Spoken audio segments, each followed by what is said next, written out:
Welcome to शुमा सिंसानी। देखिए guys, hello, आप लोग कैसे होंगे? मुझे उम्मीद है सभी लोग अच्छे से होंगे। देखिए, ज़िंदगी में कभी भी अगर आपको लाइफ में सफलता पानी है तो 3 चीज़ों को हमेशा याद रखिएगा। पहला उसमें आपको है कि कभी भी आप अपने आप पे बिलीव मत खोइएगा। अगर आपको अपने आप पे यकीन है कि मैं लाइफ में अगर कुछ कर सकता हूँ तभी आप कुछ कर पाएंगे। आप पे अपने आप पे बिलीव और विश्वास ज़रूर होना चाहिए। दूसरा कि मेरा ये मानना है कि अगर ज़िंदगी में एक बड़ा नौकर बनने से अच्छा है आप छोटे मालिक बन कर के ही अपनी लाइफ को और एक अच्छा दिशा निर्देश कर सकते हैं। और तीसरा जो कि सबसे इम्पोर्टेंट्स है, मैं हमेशा आपको सभी लोग को बताता हूँ कि दुनिया में सब कुछ आपके पास हो जाए और सब कुछ खो जाए, बट कभी इंसानियत को मत खोने देना, क्योंकि वह सबसे ही बड़ा धर्म और सबसे बड़ा कार्य होता है। आपके अंदर ह्यूमैनिटी होना चाहिए। तो अपनी वैल्यू को अगर आप समझ गए जिस दिन ना, उस दिन शायद आपको दुनिया का कोई भी ऐसा चीज़ नहीं होगा जो आपको झुका सकता है। मैं आपको छोटी सी बात बता रहा हूँ कि एक बार एक परिवार जो था काफ़ी मिडिल फैमिली से बिलोंग करता था, तो उसके घर पे उसकी माँ थी और एक बेटा था। पिताजी की एक्सपायर हो गए थे।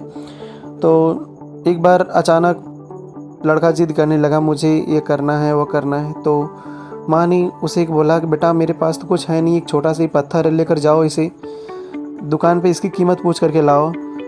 तो लेकिन इसे कहीं बेचना मत, बस केवल दुकान पे जाकर किसी कीमत पूछना। और लड़का लेकर के जाता है और देखता है एक सब्ज़ी वाले के पास लेकर जाता है, बोलता है इसको ले लीजिए, मुझे कितना पैसे मिलेंगे इसका।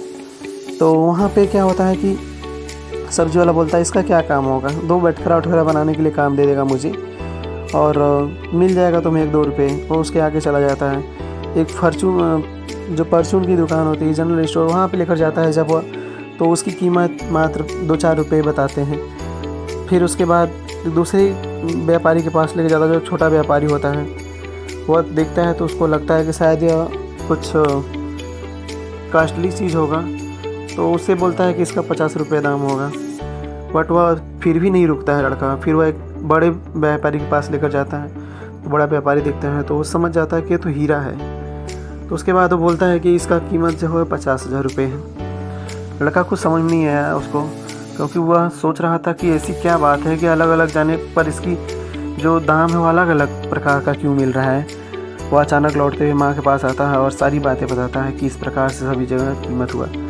तो उसकी माँ उसे बहुत सुरीली भाषा में बताती है कि बेटा अगर यह सब्जी वाले के पास जाता तो वह उसका कीमत केवल एक बाट बनाने में, उसका वज़न नापने में इसको व्यतीत कर देता है। और अगर यह किसी परचून वाले के पास जाता है तो हो सकता था वो उसको बैलेंस करने के लिए, कोई छोटा मोटा काम करने के लिए इसका यूज करता है। छोटा व्यापारी था, वो किसी दूसरे को बिना समझे बड़े कुछ पैसों में बेच देता। लेकिन जो बड़ा व्यापारी था वह इसकी कीमत समझ चुका कि यह हीरा है। तो बेटा ऐसे ही तुम्हारी ज़िंदगी है। तुम अगर इसे कहीं भी ऐसे छोटे मोटे कार्य में, कोई छोटा मोटा जॉब के चक्कर में पड़ करके अगर अपनी लाइफ को उसमें व्यतीत कर दोगे तो आपको कभी भी वह ड्रीम नहीं मिल पाएगा, वह सफलता नहीं मिल पाएगी जिसकी आप उम्मीद करते हो। आप जानते हैं सफलता क्या होती है? In my language success means if your signature can change your autograph, that means you are a success person. मतलब आपका जो नाम है अगर आपके ऑटोग्राफ में परिवर्तित हो जा रहा है तो इसका मतलब होता है कि आप क्या हैं, एक सक्सेस पर्सन हैं। अगर हम आपको कहें कि एग्जाम्पल में सचिन तेंदुलकर, लता मंगेशकर, सुभाष चंद्र बोस, विवेकानंद, मैंने जो नाम लिया उसमें उनका नाम लेते ही आपके दिमाग में इमेज आ गया होगा।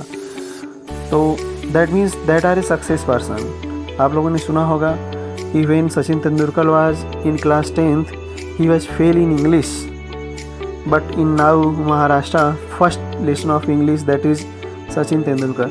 तो उस समय क्या था, जब 10 में सचिन तेंदुलकर थे तो वो फेल हो गए थे, बट अब जो है उसी महाराष्ट्र में इंग्लिश का जो पहला लेसन हो वो सचिन तेंदुलकर के बारे में। तो कब क्या है यह ज़रूरी नहीं है। अगर वह व्यक्ति वहीं पे होपलेस होकर के अपने लक्ष्य को छोड़ देगा तो वह अपनी उस मंजिल को कभी नहीं पा सकता है जिस मंजिल को वह उम्मीद करता है। आप अपनी वैल्यू को समझिए। सचिन तेंदुलकर जानता था कि मुझे एक दिन बहुत बड़ा बन करके दिखाना है, मुझे अपनी लाइफ में सक्सेस होगा। वो अपने वैल्यू को समझते थे, वो अपने वैल्यू को समझे और वहाँ पर अपनी लक्ष्य को हासिल किए। तो आप लोग भी अपने वैल्यू को समझिए कि मेरी जो वैल्यू है कोई एक अच्छा श्रेष्ठ कार्य करने के लिए है और मैं इसे ऐसे छोटे मोटे चीज़ों में मैं व्यतीत नहीं करूँगा। अगर जिस दिन आप अपने वैल्यू को समझ गए, उस दिन आप समझ लीजिए कि आपकी सफलता को कोई भी कार्य रुकावट नहीं डाल सकता है। आप अपनी ज़िंदगी में ज़रूर सफल होंगे और उस मुकाम तक पहुंच जाएंगे जहां तक आपकी सपना है। तो सब कुछ आपके लिए पॉसिबल है, इम्पॉसिबल कुछ होता नहीं। अगर इम्पॉसिबल का आप संधि विच्छेद करें तो होता है उसका मतलब आई एम पॉसिबल। इम्पॉसिबल का मतलब होता है आई एम पॉसिबल।